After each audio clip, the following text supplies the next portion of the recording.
Australia's Foreign Minister Marise Payne and Defence Minister Linda Reynolds and high-ranking officials, including the Chief of Defence Force, travelled to Washington this week despite the pandemic for the annual USMIN talks. Now, I've been involved in a few of these meetings over the years. They are a vital level, high-level chance to talk the serious strategic issues with the leadership of our main alliance partner. This time, Secretary of State Mike Pompeo and Defence Secretary Mark Esper.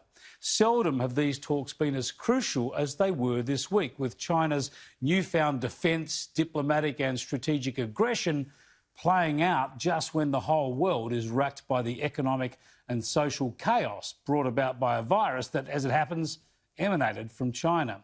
Now, Australia, as you know, has stood up to China. We've stood up on the South China Sea, we've stood up on foreign interference, we've stood up on intelligence and security and the blocking of foreign investment that we believe could undermine our own national interests. Unsurprisingly, the Americans have appreciated our strength. Our two great democracies face immediate crises like the COVID-19 pandemic and longer-term challenges like the Chinese Communist Party's ambitions. The United States commends the Morrison government for standing up for democratic values and the rule of law, despite intense, continued, coercive pressure from the Chinese Communist Party to bow to Beijing's wishes. Now, clearly, we don't want this to be all about China versus the US. Australia has to stand up for its own interests. Because as it happens, of course, our interests and values tend to align with those of the US and the broad grouping of Western liberal democracies. There's been some discussion about Australia getting involved in so-called freedom of navigation operations to proclaim naval rights near illegal Chinese outposts.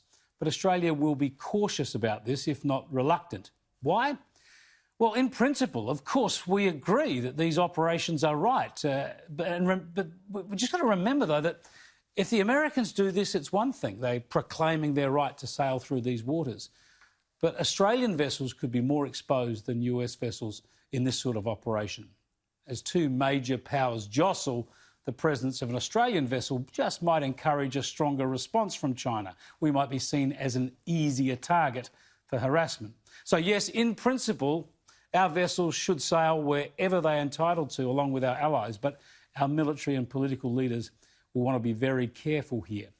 In the wake of USMIN and a confidential new statement of principles on alliance defence cooperation and force posture priorities in the Indo-Pacific, the Prime Minister spoke today only in general terms.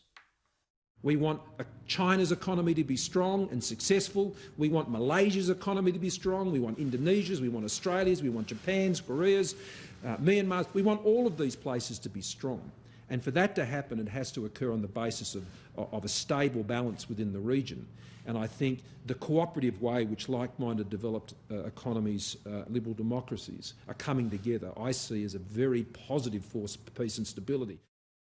Now, we need to know more about the new Indo-Pacific Agreement, and certainly parliamentary committees will want some detailed briefings on that. But the upshot of this week, after New Zealand scrapped its extradition agreement with Hong Kong, just as Australia has done, and now that USMIN has delivered these strong messages, the upshot of all this is that China's provocations are hardening Allied cooperation and resistance across the Pacific.